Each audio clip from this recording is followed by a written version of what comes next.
वो एक्सप्लोसिव के साथ आप कह रहे हैं अगर वो अमोनियम नाइट्रेट था तो वो अपने आप तो फट नहीं सकता है। अब यहां से वो इंतजार कर रहा है कोई इंस्ट्रक्शन उसे मिले। मैं सिर्फ सोच रही हूं, ये हाइपोथेटिकल है, उसे इंस्ट्रक्शन मिला होगा, वो आगे गया होगा, अब ये अचानक फट गया या फिर सोची समझी साजिश के तहत? देखिए, कुछ भी हो सकता है, क्योंकि अचानक भी फट सकता है, अनजाने से फट सकता है। हो सकता है कि ये क्योंकि धरपकड़ चल रही थी, हो सकता है कि कुछ जो बचा सकता हो एक्सप्लोजिव, वो बचा के कहीं और ले जाना चाह रहा हो, कहीं और लॉजिस्टिकली ट्रांसपोर्ट करना चाह रहा हो और उस बीच इंतज़ार कर रहा हो, कहीं कोऑर्डिनेशन कर रहा हो, या ये वाकई आत्मघाती बनकर और विस्फोट करने का सही टाइम तलाश रहा हो, या मनोवैज्ञानिक असमंजस में फंसा हो, या कहीं पार से कोई इंस्ट्रक्शन ले रहा हो। तो बहुत सारे फैक्टर्स हो सकते हैं। ये तो रिवील होगा एज एन हाउ जब इन्वेस्टिगेशन प्रोसेस प्रोग्रेस करेगी। तो ये एक पिन पॉइंटेडली ऐसे अभी कहना तो मेरे ख्याल से बहुत ज्यादा मुश्किल होगा। ओके, एसपी वैद साहब भी हमारे साथ जुड़े हुए हैं। वैद साहब, आप क्या रीड कर रहे हैं? ये अब तक की जितनी भी खबरें आई हैं, आप सुबह से, मुझे पूरा यकीन है, हर एक डिटेल को बहुत गंभीरता से, सहजता से समझने की कोशिश कर रहे होंगे। क्या आप दर्शकों तक बहुत क्लियरली बता सकते हैं अब तक आपकी अंडरस्टैंडिंग क्या है ये जो दिल्ली में ब्लास्ट हुआ है उसे लेकर? रूबिका जी, आपको नमस्कार, आपके दर्शकों को और मेरे को पैनलिस्ट को नमस्कार। देखिए, ऐसा है कि मुझे लगता है जो सुशांत सरीन साहब कह रहे थे, मैं इनसे काफी सहमत हूं इस मुद्दे पे कि ये कहना कि सस्ते में छूट गए, लेकिन ये बात सही है कि ये बहुत बड़ी साजिश थी। इसका मकसद कुछ बहुत बड़ा करने का था।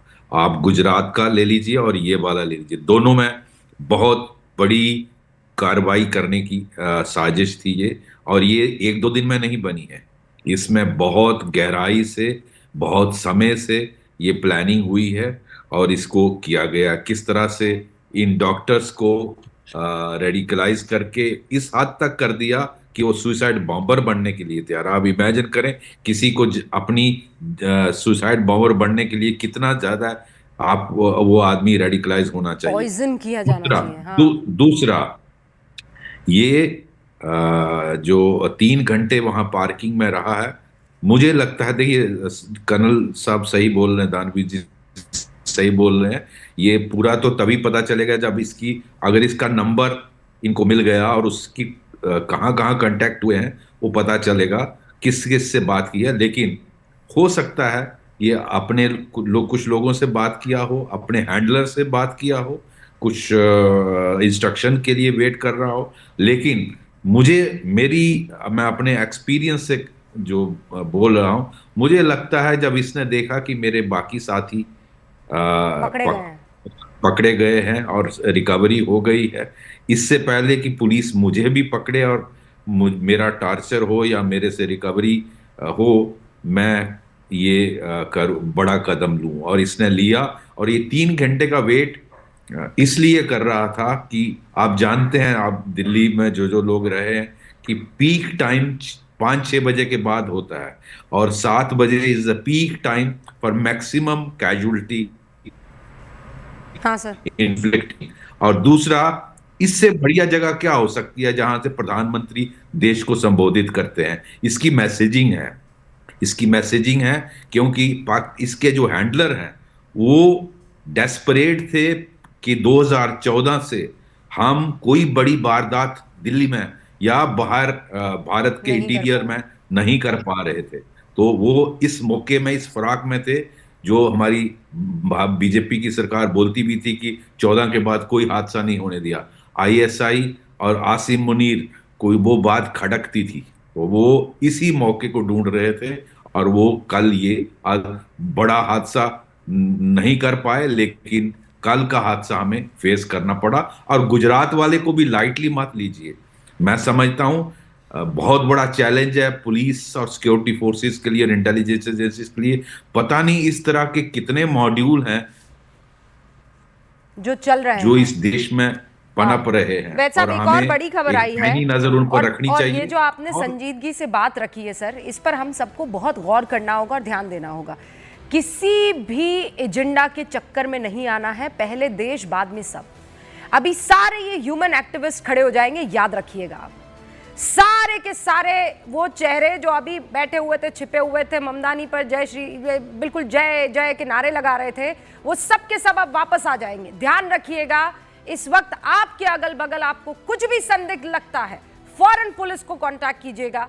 डॉक्टर शाहीन के घर पहुंच गई इस बीच यूपी एटीएस डॉक्टर शाहीन के पापा से, उनके पिता से पूछताछ करने वाली है और एटीएस के साथ जम्मू कश्मीर की पुलिस भी वहां पर मौजूद है डॉक्टर शाहीन के घर पर। ये वही डॉक्टर शाहीन है जिसकी गाड़ी में कुछ असला और कुछ वेपन बरामद हुए थे और बताया ये जा रहा है कि ये भी doctor Adil, doctor Muzammil, doctor Umar के साथ लगातार संपर्क में थी और अब उसको जो है उसके पिता से पूछताछ की जा रही है। यहाँ पर सरीन साहब भी हमारे साथ और बाकी सारे मेहमान भी जुड़े हुए हैं। मैं क्विकली आपसे छोटा छोटा कमेंट लेना चाहूंगी। कर्नल, आपसे शुरू कर रही हूँ। अभी और भी खुलासे हो सकते हैं, अभी कुछ और मुझे तो लगता है कि we are missing a lot अभी तो। जैसे वैद साहब ने कहा कि बहुत सारे मॉड्यूल हो सकते हैं। अगर आप इंटेलिजेंस ऑपरेटिव्स की दिमाग से सोचें तो वो कभी भी जिसको अंग्रेजी में बोलते हैं, he will not put all the eggs in one basket.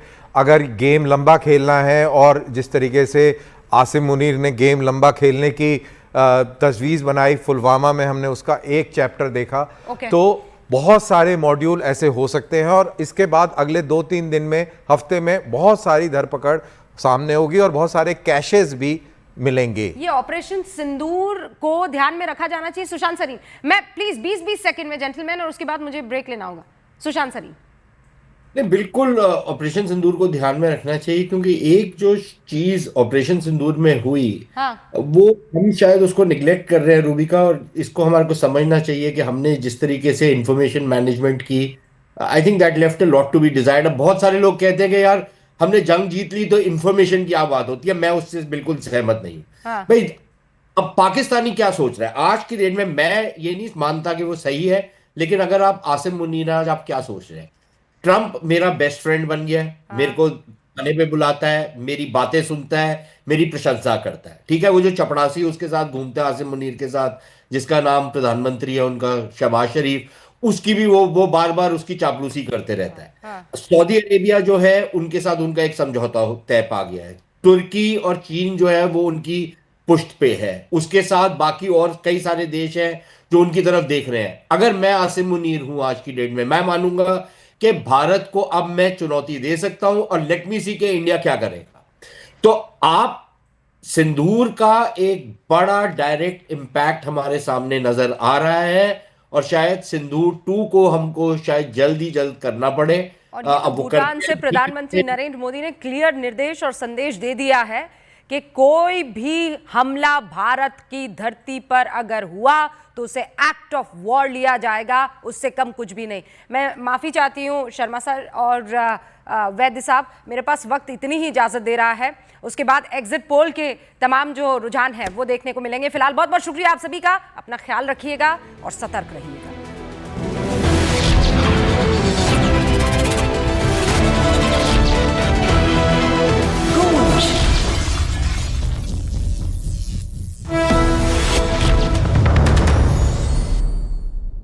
MDH का किचन किंग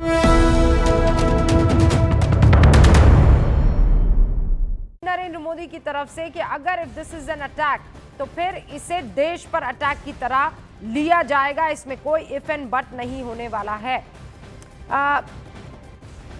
कर्नल दानवीर, अब इसके क्या मायने हैं? मतलब इससे पहले जब जब आपके और